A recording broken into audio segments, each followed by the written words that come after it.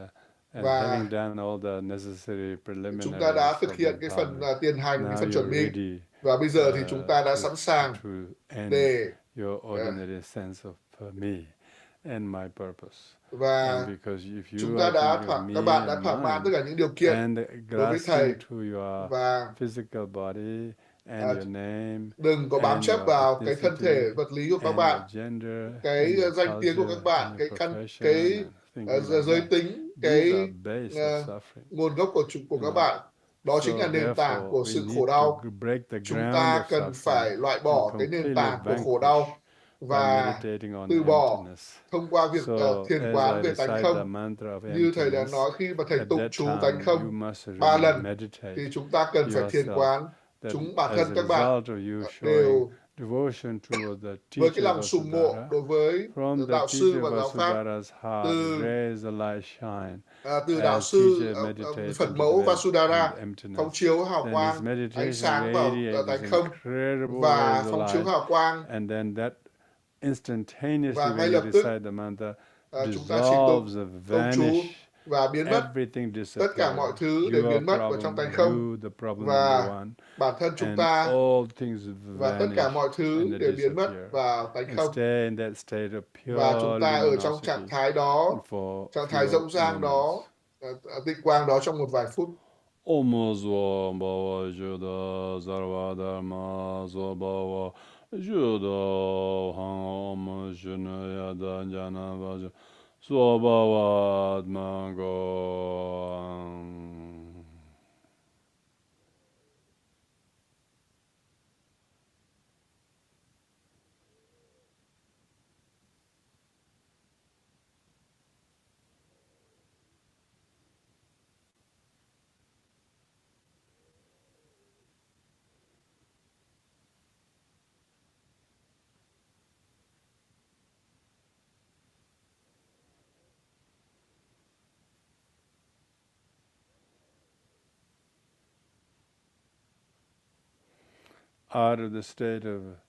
Từ cái trạng thái của tánh không xuất hiện một trùng tử tâm, và trùng tử tâm chuyển thành một cái bông hoa sen nhiều màu, và từ đó đại diện Bồ Đề tâm tương đối của chúng ta.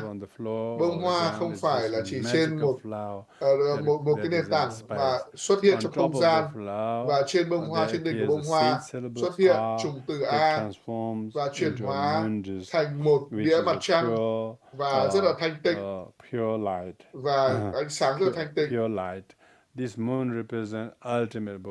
Đài sen thì tượng trưng cho Bồ Đề tâm tuyệt đối.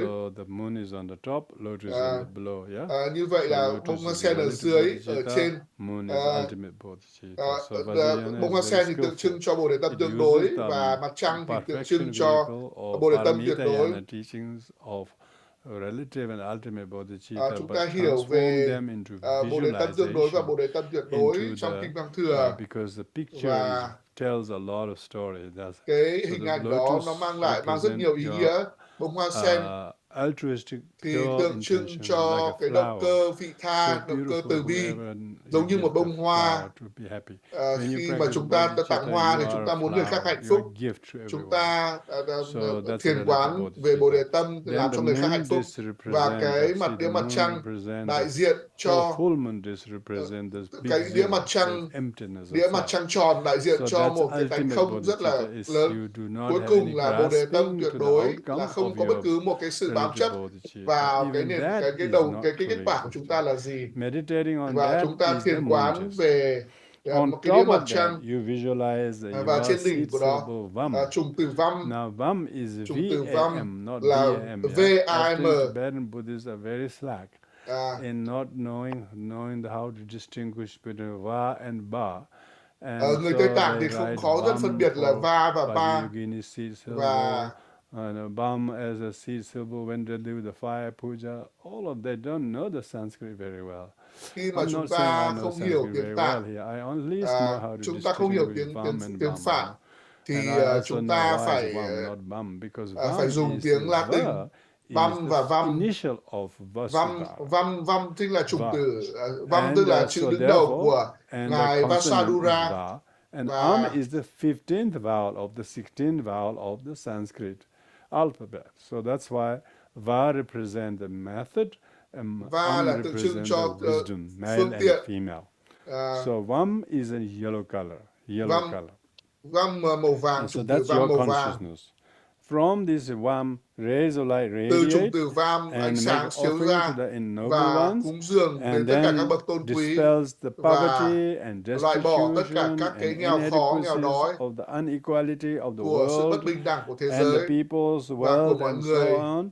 It makes everybody và equally giúp cho tất cả happy, mọi người đều được hạnh equalize phúc them. như Then nhau, all the syllable bình đẳng Vam, hóa tất cả mọi người, và Vam chủng từ returns, Vam quay trở lại, absorb back into và quay the trở lại, into hấp the thụ syllable vào Vam, chủng từ Vam magnetizing và hấp all thụ the tất elemental cả, thu hút tất essence, cả những elements of cái seeds of all chủng the từ five gốc elements của comes các and cái absorbs, bring all the các cái đại, nutrients of animate và and inanimate phenomena, thu hút tất absorb cả into the những syllable cái đại Vam, quay trở lại and then và you hấp thu vào chủng từ instantly, Vam, và magically ngay lập tức transforms chuyển hóa into cách thần form kỳ of vào trong thành hình yellow tướng của VasuDhara. Đức Đức You Phật mẫu become VasuDhara yellow màu vàng. VasuDhara.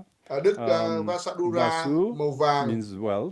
Vasu có nghĩa Dhara là means Vasu có nghĩa stream là or river, thịnh vượng, and và tài yellow colored. There are various tài forms of sản, tài bảo. VasuDhara. This Dhara có is nghĩa the là single khi yellow face, one face, ngài two có arms, một khuôn mặt and whose hai right tay, hand is tay in phải mudra of thì supreme generosity. cầm That's bắt like the green Tara, stretching đại the thí, hands ấn on the thí, right knee ấn with thí the completely với outstretched fingers, so một cái bàn showing tay vươn ra unconditional ngoài, generosity. một sự hào phóng vô điều kiện, một sự Wearing bố thí a vô điều kiện. blue silk Ngài mang sleeveless blouse mang and a beautiful white shawl and các multicolored cái skirt and xiêm y rất là adorned with sắc all màu và kinds rất là of đẹp, gem, precious và tất cả jewelries, các cái đồ trang sức because your quý precious giá, jewelry bởi vì tất represent cả các your thứ trang sức quý generosity, giá tượng your trưng cho lòng humility, your sự hào discipline, phóng của your chúng ta, tolerance, kỷ your luật, compassion, your sự từ patience, bi, wisdom. bao dung All của of chúng these ta, trí tuệ của chúng ta, are tất cả expressed through được the thể hiện beautiful ornamentation of your thông body qua các cái with this trang sức rất là tuyệt jewelry. hảo You ở are trên thân của sitting ngài. in Ngài ngồi ở trong tư thế full lotus posture, but they actually say the tư slightly thế outstretched kiết giả, nhưng mà right leg, chân phải left của ngài side hơi duỗi bending ra một as chút, all the taras chân are. trái So it's co not vào really giống như full tất cả lotus các vị posture, tara, các vị đồ mẫu. as the sadhana text says, but Như slightly chúng ta có outstretched thể đọc right kỹ leg hơn ở trong Ni and Quý bent miêu in tả left, cái tư thế ngồi của ngài. left leg.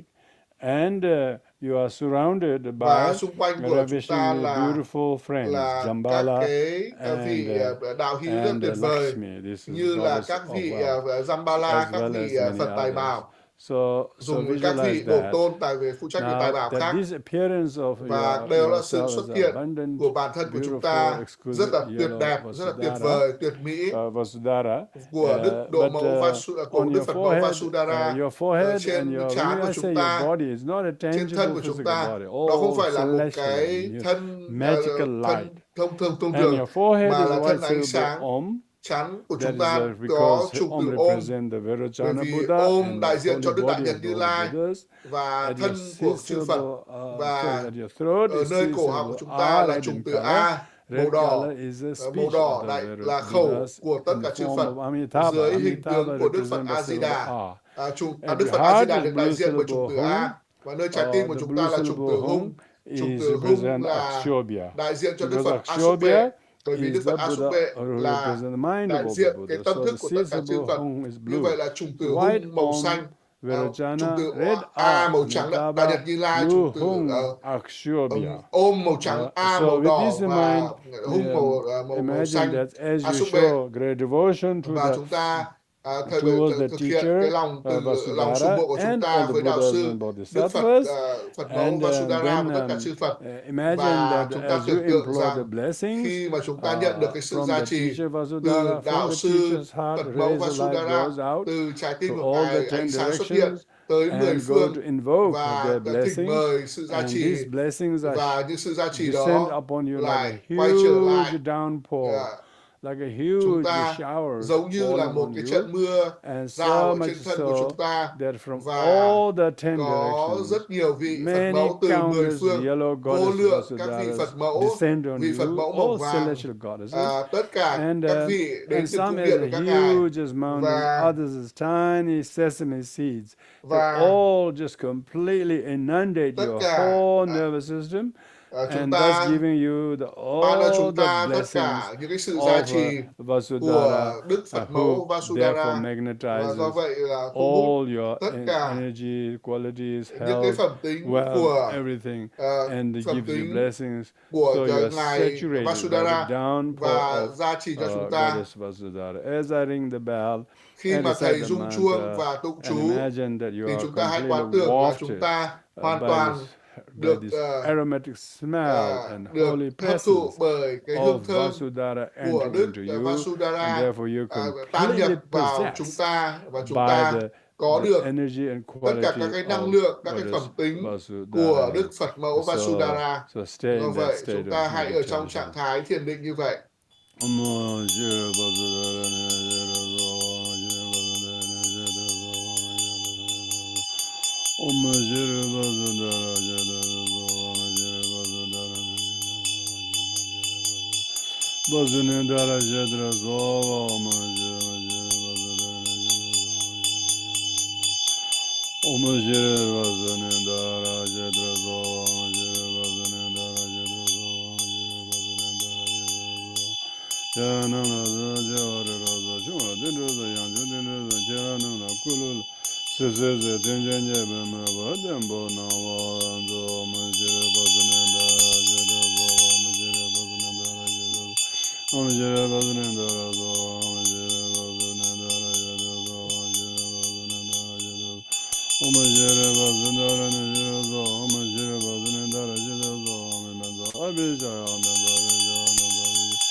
Thông qua cái quy trình này, chúng ta quán tưởng chúng ta đã thọ nhận được cái sự gia trì về thân của chúng ta đối với Đức, nhờ tất cả các vị tổ tôn trí tuệ đã gia nhập trong thân của chúng ta. Và chúng ta quán tưởng VasuDhara không phải là trong thân tướng bằng da thịt, mà Ngài đã gia trì trong thân tướng hào phóng của Ngài. Và chúng ta cần phải chia sẻ, bố thí, và chúng ta có được tất cả mọi thứ, một dòng sông của tất cả những sự thịnh vượng, bất cứ điều gì chúng ta làm, người giàu, người nghèo, bất cứ chúng ta, cơ thể của chúng ta đã có được sự gia trì.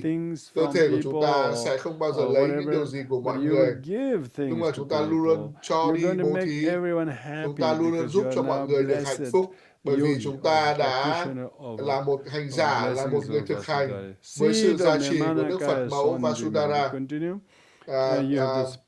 Ứng thân của Ngài đã ở trong tâm thức của chúng ta, và chúng ta được trao quyền để thực hành bố thí, và chúng ta được thực hành các hành động của Đức Phật mẫu, và cuối cùng thì chúng ta sẽ đạt được ứng thân của Đức Phật mẫu VasuDhara. Cái quán đảnh thứ hai là khẩu truyền.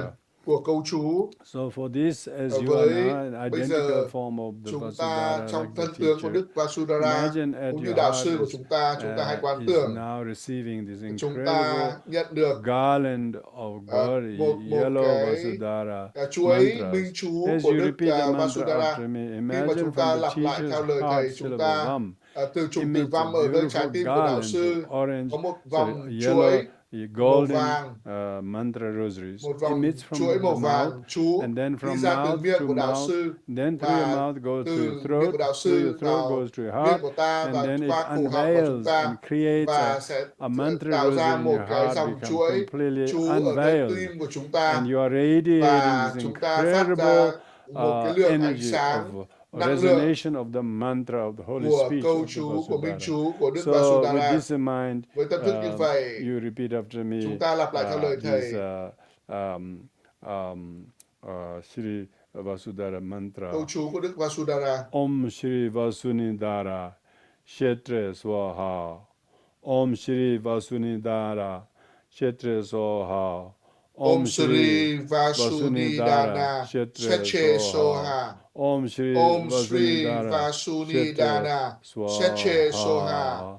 By receiving this Thông holy qua việc nhận goddess được cái câu chú của Đức mantra, now VasuDhara, imagine that you bây giờ chúng ta are, quán tưởng rằng là requesting chúng ta thỉnh cầu to consecrate these blessings of để the mantra. thánh hóa cái câu chú Consecrate này, the blessing bởi mantra vì means thánh you have hóa this cái sự gia power trì from của cái câu chú today này. onwards Chúng to ta từ always nay trở đi, murmur any chúng ta mantra luôn that you luôn know, and particularly chỉ tụng goddess câu chú của Ngài, VasuDhara mantra, và not just a formal sitting meditation, but even every now and then you have this không phải là chúng incredible, ta chỉ cần you are like ngồi talking in tongues of the mantra very softly, bàn thờ and chúng ta thus mới you've tụng switched chú, your mind to be mà an bất cứ amazing một sense nơi of nào chúng generosity, ta chuyển hóa abundant, tâm thức của and chúng ta thankful and trở grateful, thành một cái tâm thức rather rất là than biết I ơn want và tâm thức rất là and so hào phóng, on.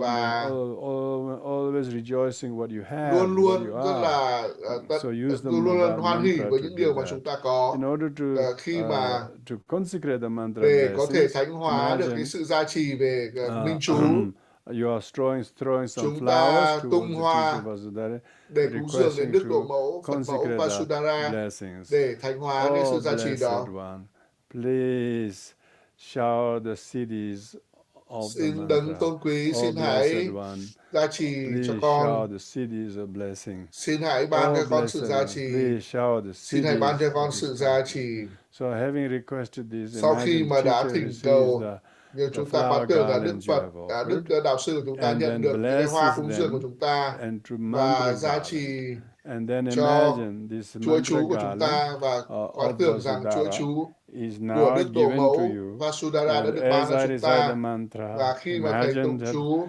hãy I'm quán not only tưởng rằng reciting the mantra, but also thầy không showers phải là chỉ the tụng great chú, boon mà and feat there is from reciting the mantra. That how much more thankful and abundant and joyful and rejoicing and contented you become. chúng ta So cảm with thấy this rất in là hài mind, lòng imagine you are put a với necklace around your neck with the mantra rosaries. chúng ta hãy lắng nghe cái câu chú.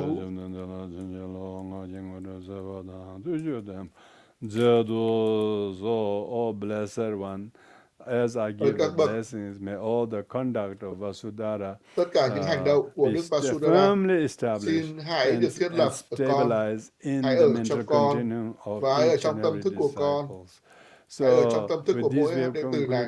Như vậy là chúng ta hoàn thành cái phần quán đảnh thứ hai, là quán đảnh cái khẩu linh thiêng của Đức VasuDhara, và cho phép chúng ta được luôn luôn giữ cái tránh ngữ của chúng ta, và chúng ta luôn luôn được sự gia trì của Đức VasuDhara. Và khi mà chúng ta nói điều gì đó thì mọi người sẽ lắng nghe, bởi vì là những điều chúng ta nói rất là lý trí, rất là hợp lý, rất là trí tuệ, và không có điều gì tiêu cực, và chúng ta giúp cho mọi người luôn luôn vui vẻ thông qua cái việc giữ được chánh ngữ. Và do vậy là chúng ta hướng nghiệm không bao giờ sử dụng những cái lời lẽ cay nghiệt đối với bất cứ một ai, để nói với bất cứ một ai. Chúng ta không bao giờ nói những điều xấu với những người khác, và không tán gẫu, không nói những lời cay nghiệt với người khác. Và chúng ta có cái hướng nguyện, và chúng ta thực sự trở thành một vị chỉ tụng chân ngôn. Có những người mà chỉ tụng chân ngôn và sau đó thì họ lại nói những điều rất là tiêu cực. Chúng ta không nên làm như vậy, bởi vì chúng ta là những người Phật giáo thì chúng ta luôn luôn phải chú ý về cái lời nói của chúng ta. Lời nói của chúng ta có năng lực để làm vui những người khác, và chúng ta thay đổi cái ngôn ngữ của chúng ta. Ngôn ngữ của chúng ta rất là tử tế, rất là tốt đối với người khác. Chúng ta không bao giờ có những cái ý đồ xấu làm hại người khác. Đó chính là sự giá trị của minh chú. Và chúng ta đã lắng nghe cái giáo pháp này, và chúng ta luôn luôn phải cẩn trọng với lời nói của chúng ta, với hành động của chúng ta, với suy nghĩ của chúng ta. Và điều quan trọng nhất là chú ý cái lời nói của chúng ta. Và để làm được điều đó thì chúng ta tụng chú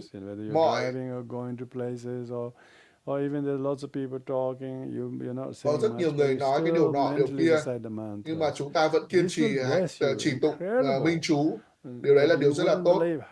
Chúng ta sẽ không thể tin được là cái tâm thức của chúng ta sẽ thay đổi như nào khi mà chúng ta tụng minh chú của các bậc tôn quý, của các bậc linh thiêng. Và khi mà chúng ta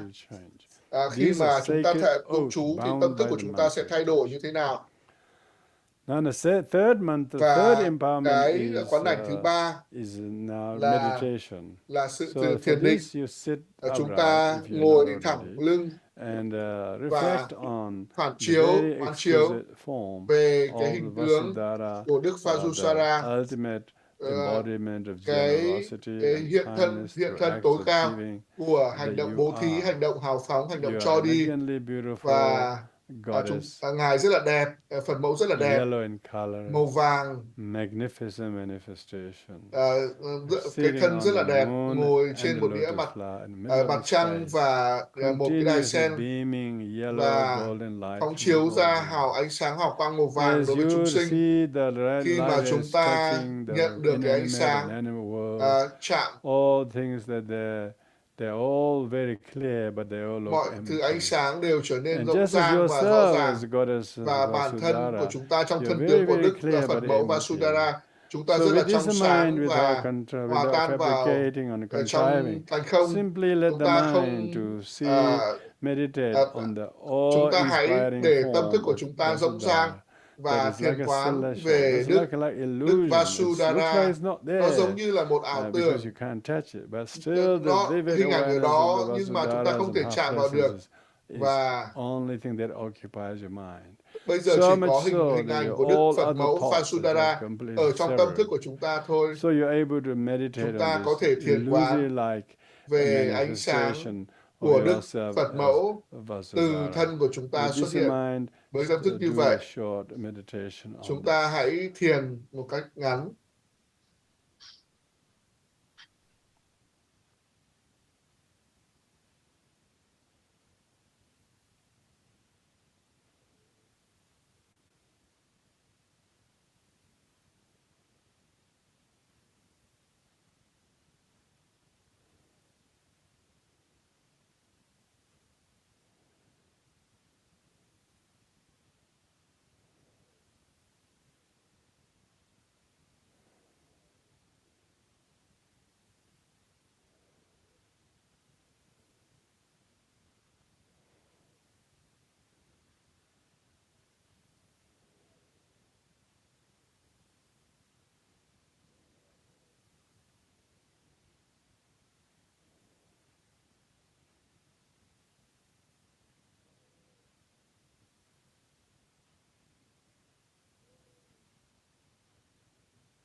Chúng ta đã nhận được cái hoàn toàn khán đảnh của Đức Phật mẫu VasuDhara, và Đức Phật mẫu VasuDhara. Chúng ta không hòa tan vào tánh không, và chúng ta vẫn ở trong trạng thái của Đức Phật mẫu VasuDhara. Với cái tâm thức như vậy, bây giờ thì chúng ta hoàn thành lễ quán đảnh, và bây giờ thì chúng ta thực hành cái phần kết thúc. Tất cả những cái chúng ta là những người Phật giáo, chúng ta cần phải sử dụng cái lễ quán đảnh để thúc đẩy cái cam kết của chúng ta tin vào tứ diệu đế, thực hành Phật pháp, thực hành Bồ Đề tâm, thực hành chánh kiến.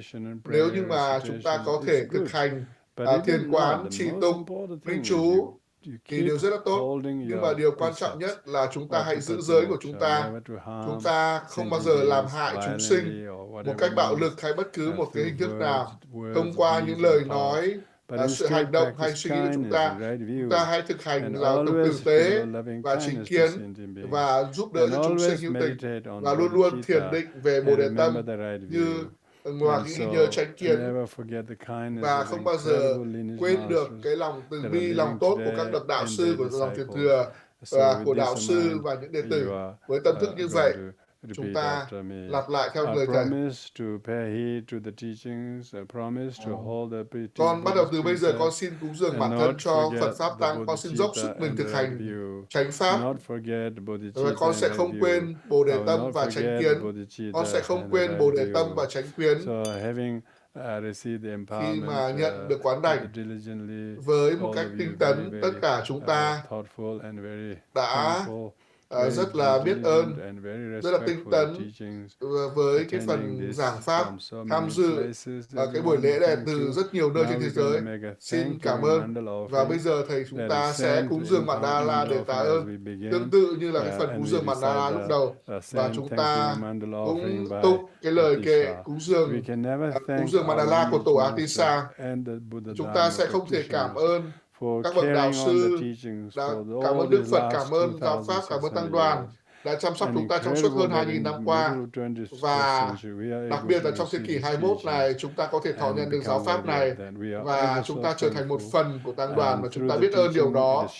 Thông qua những cái bài Pháp này, chúng ta cần phải biết được cách thức chúng ta cần phải suy nghĩ như thế nào, cần phải nói năng như thế nào, cần phải thiền định như thế nào, cần phải từ bỏ cái gì, phải tha thứ cái gì.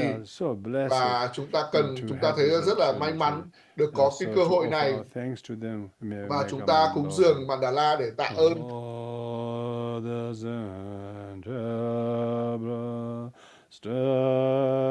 Mặt đất được tịnh hóa với hương thơm và trải đầy hoa, trang hoàng quanh núi Tu Di, 4 châu cùng nhật nhiệt. Con xin được cúng dường tất thảy lên tịnh độ chân quý. Nguyện tất cả chúng sinh mẹ hữu tình có thể thọ hưởng nơi cõi Phật.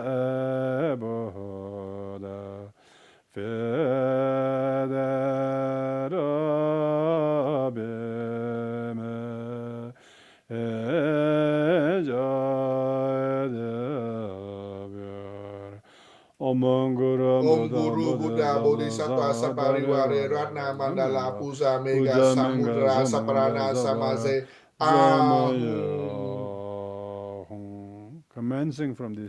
Bắt đầu từ bây giờ, con xin cúng dường bản thân con cho Phật Pháp và Tăng Bảo Tối Thắng. Con sẽ dốc sức mình thực hành chánh Pháp.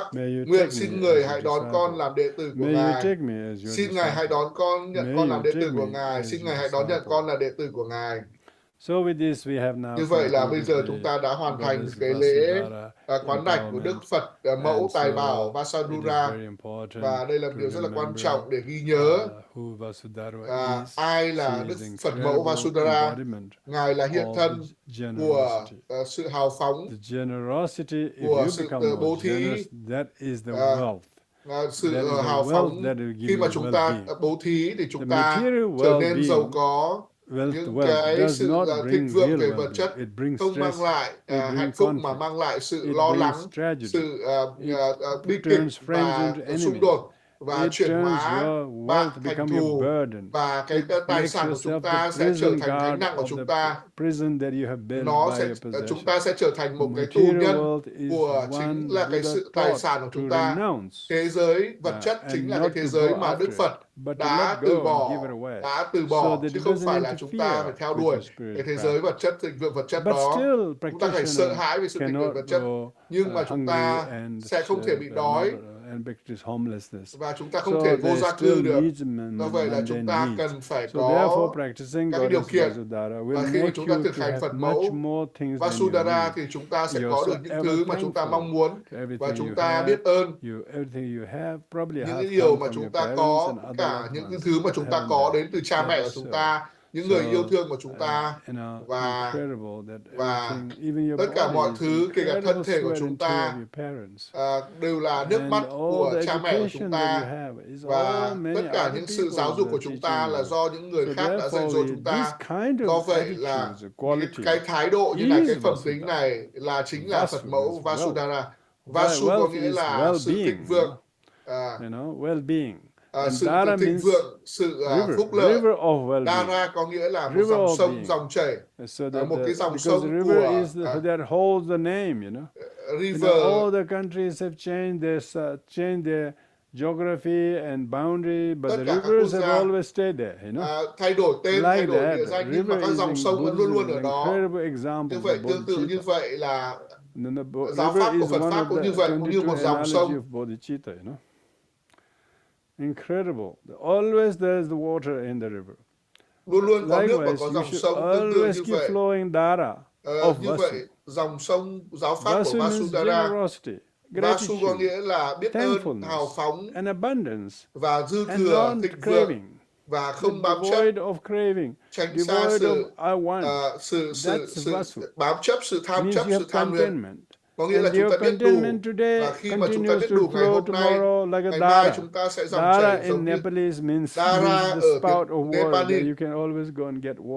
Có nghĩa là chúng ta luôn luôn có, là chúng ta luôn luôn có một cái dòng chảy, dòng nước chảy. Running water tức là cái dòng nước ở trong gia đình của chúng ta. VasuDhara means running well. VasuDhara có nghĩa là một cái sự thịnh vượng của cái dòng chảy của sự thịnh vượng. Chúng ta cho đi nhiều hơn cái mà chúng ta đạt được. Chúng ta mang lại hạnh phúc cho nhiều người hơn. Hạnh phúc không phải là thứ chúng ta chỉ giữ cho một mình, mà hạnh phúc là thứ mà chúng ta cho đi. Xin cảm ơn tất cả mọi người, xin cảm ơn mọi người. Chúng ta sẽ kết thúc ở đây, và chúng ta sẽ thực hiện cái phần hồi hướng công đức của chúng ta. Xin cảm ơn tất cả mọi người. Bằng công đức có được từ thực hành này, nguyện chúng con nhanh chóng vượt qua mọi suy đồi và đạt được toàn giác. Nguyện con giải thoát mọi chúng sinh khỏi bể khổ sinh lão bệnh tử.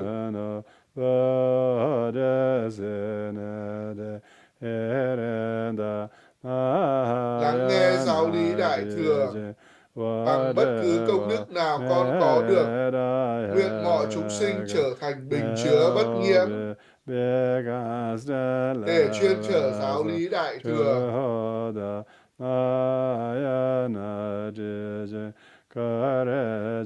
Như bậc văn thù toàn giác,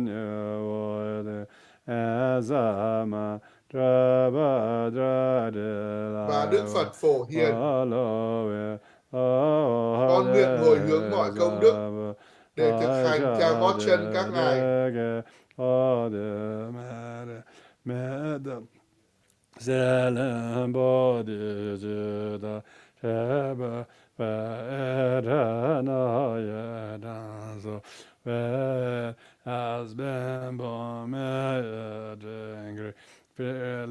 Bồ đề tâm tối thượng và chân quý, nơi nào tâm ấy chưa sinh, xin cho tâm ấy nảy sinh, nơi nào tâm ấy đã sinh, xin nguyện cho tâm ấy không bao giờ thoái chuyển, mà mãi mãi mỗi ngày được tăng trưởng không ngừng vươn lên. Nguyện cho tri kiến chân quý về tánh không sẽ khinh khởi nơi nào chưa được khởi sinh, nơi nào đã khởi sinh nguyện mãi mãi không đoạn dứt mà tăng trưởng không ngừng.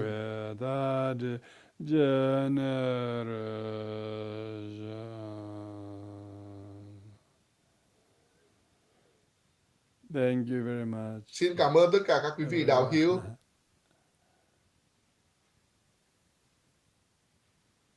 Thank you very much, dear Xin Rinpoche. cảm ơn Rinpoche. Dear friends, on Các behalf đại of hữu thân Sakya mến, thay friends, mặt we các express Pháp Hữu our Sota xin được gratitude bày to tỏ lòng Rinpoche biết Lam. ơn tới Rinpoche Many thanks và xin cảm ơn to all the tất translators cả các who phiên dịch translated viên into đã 10 phiên dịch languages 10 in ngôn ngữ ngày hôm nay. addition to English. Bên cạnh tiếng Anh, Lama Choedak Rinpoche Ngài has Lama Choedak bestowed the Rinpoche empowerment of đã ban quán đảnh Yellow VasuDhara. Đức Phật Tomorrow, mẫu Tài Rinpoche Bảo Lam màu will give vàng, us và ngày Hiruka mai Vajrasattva Ngài sẽ ban empowerment quán đảnh at the về same Đức time, Kim Cang Tát which Đà is cùng thời the gian vào lúc highest 18 giờ Anantara chiều in the country. mai. You will be able to Chúng download ta có text thể in the Zoom chat after lấy the cái empowerment. nghi quỹ từ cái cửa sổ Dear chat Rinpoche về La, we are very Rinpoche grateful La. for the Và chúng con rất là empowerment biết and ơn with Ngài đã dành thời gian the để ban quán đảnh này cho chúng extensive con. explanation Và xin được of how they receive the empowerment. Ngài đã giải thích về Now, cái cách thức according để to quán đảnh. Rinpoche La's Và theo wish, Rinpoche after mong the muốn, break sau for cái phần 15 minutes, we will nghỉ giải lao, play the detailed chúng ta sẽ explanation giải of the thích chi Vasudhara tiết sadhana, về which nghi quỹ của Đức gave us Phật mẫu before. VasuDhara. So we Và will vậy, see Rinpoche La again chúng ta when sẽ gặp lại he Rinpoche will start the Hiruka Vajrasattva empowerment at the same time tomorrow. See you after 10 or 15 minutes break for the chúng second ta sẽ part gặp of lại today's sau khoảng 10-15 phút nữa. translation into 10 languages. Chúng ta sẽ dịch ra Thank 10 you ngôn very ngữ khác much. nhau. Xin cảm ơn.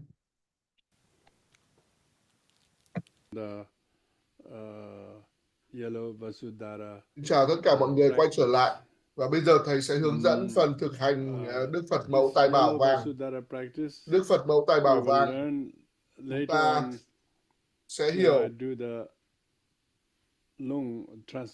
Thầy sẽ khẩu truyền câu chú do Đức Phật dạy. Do vậy, đây là một cái câu rất là đặc biệt. Và đặc biệt, cái nghi quỹ được dịch ra ở đây và được minh họa rất rõ. Nghi quỹ, chúng ta có phần quy y và phần phát khởi Bồ Đề Tâm.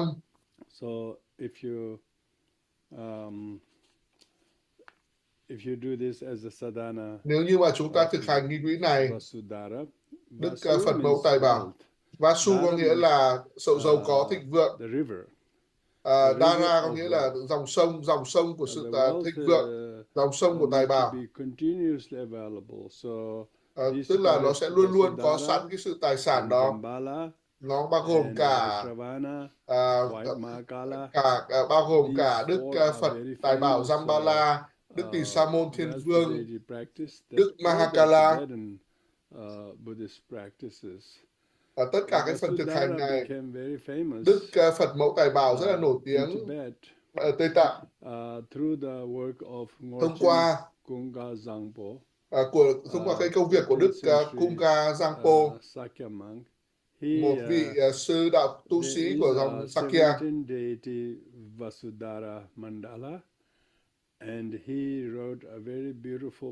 Ngài đã viết một cái bài rất là hay trong vòng về 70 cái bộ tôn khác nhau.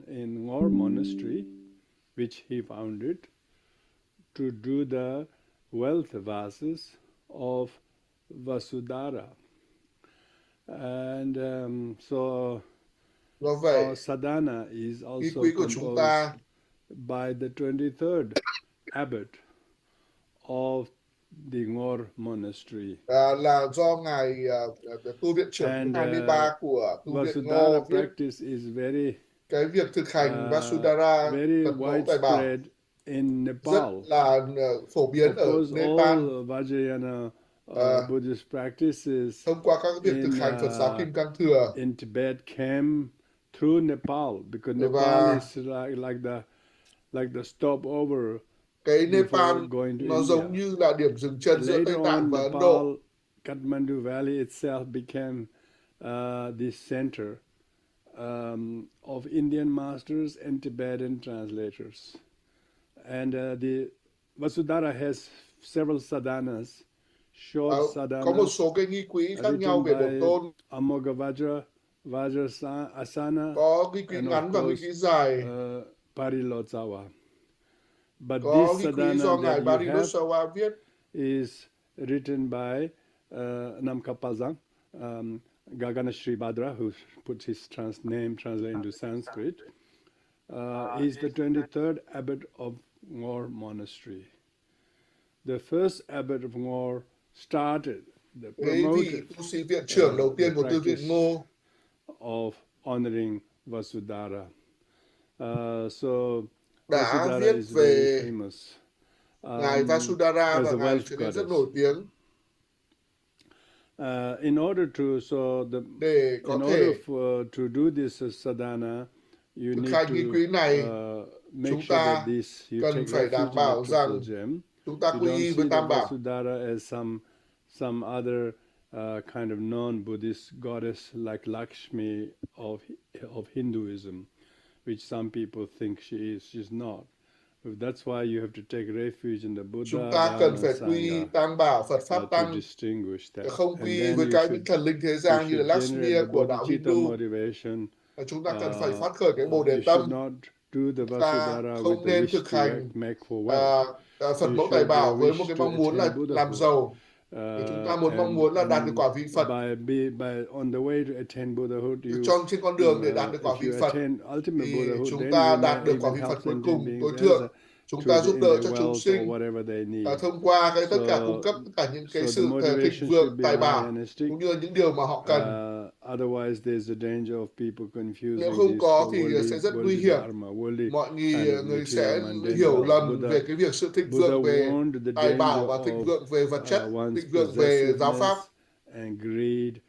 Mọi người sẽ phát triển cái sự bám chấp, sự tham lam, sự tham luyến. Chúng ta không nói về tầm quan trọng của việc giàu có ở trong giáo pháp Nguyên Thủy, ở trong giáo pháp Đại Thừa. Chúng ta có những cách thức rất là thiện xảo để chúng ta nói về các cái ngay cả bản kinh này cũng nói rất là rõ. Anyway, you recite the refuge chúng ta tụng lời kệ quy y và lời kệ Bồ Đề tâm. Sau đó chúng ta phát khởi, chúng ta giống như là Phật mẫu Tài Bảo, và chúng ta thỉnh mời tất cả các vị Phật xung quanh Đức Độ Mẫu Phật mẫu VasuDhara. And then that is invocation gesture. Chúng ta thỉnh mời tất cả các vị và chúng ta cúng dường.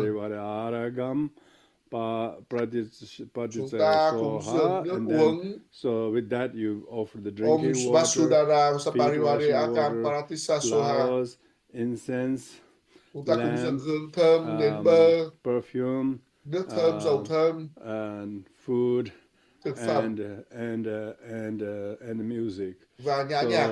You make the 8 offerings, chúng ta cúng dường 8 món cúng dường, và sau đó thì bài nguyện 7 nhánh về tịnh hóa, và cuối cùng là sau tiếp theo là chúng ta thiền quán về tứ vô lượng tâm. Đó là cái phần tiền hành của nghi quỹ. Sau đó thì chúng ta quán tưởng bản thân chúng ta hòa tan vào tánh không, và từ cái trạng thái tánh không như vậy, tánh không ở đây là tánh không không có nghĩa là không có gì, mà là tánh không của sự tồn tại. Chúng ta cần phải thiền quán về tình trạng thái tánh không của sự cái hiện hữu của cái bản thân của cái tôi.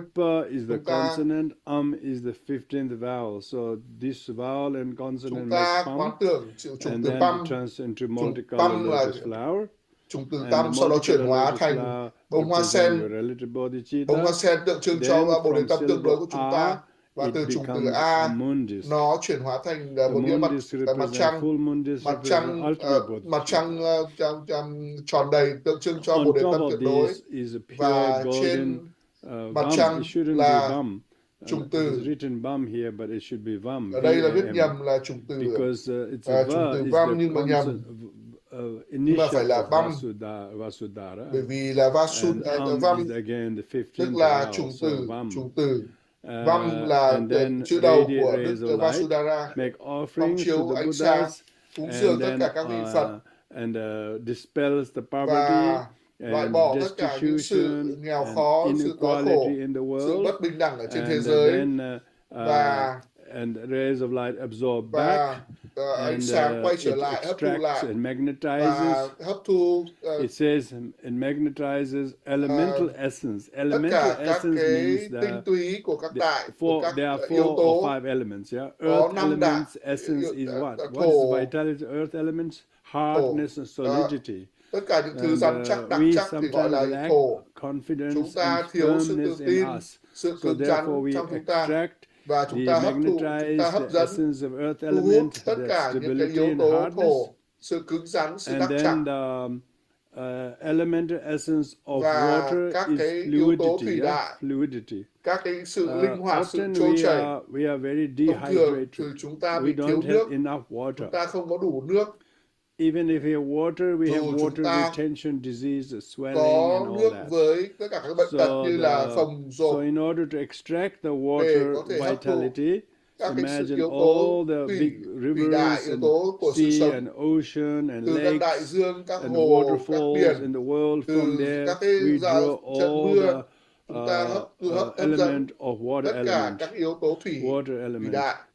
You know, people go to the sea, people go to the beach, people go to the waterfall and come home happy. Và quay trở lại về nhà rất là hạnh phúc, bởi vì họ có được cái năng lượng rejuvenated. The water element has rejuvenated by exposing to water element. Tiếp xúc với yếu tố that's what I mean by extracting, magnetizing elemental essence of water element. Tinh túy của yếu tố thủy đại. If you have the water element, nếu như mà you become a little bit balanced. Chúng ta sẽ cân bằng hơn. Otherwise, nếu không có thì like the without the water, the cement and gravel and sand cannot make concrete. Đá water không thể tạo element ra makes all of them concrete. So water balances things. So là we một need thứ to have cân bằng balance. để tạo ra một thứ bê tông being từ too rigid, xi măng, cát, đá. too relax, and not have to have a balance. Chúng ta cần phải có một sự cân bằng. Balance. Okay? Như vậy là sự cân bằng một cách thư giãn. And so extract the water elemental essence. Tất cả các yếu tố thủy đại. Và thứ ba là các yếu tố hỏa đại, là like fire cooks food. Sự trưởng thành. Likewise,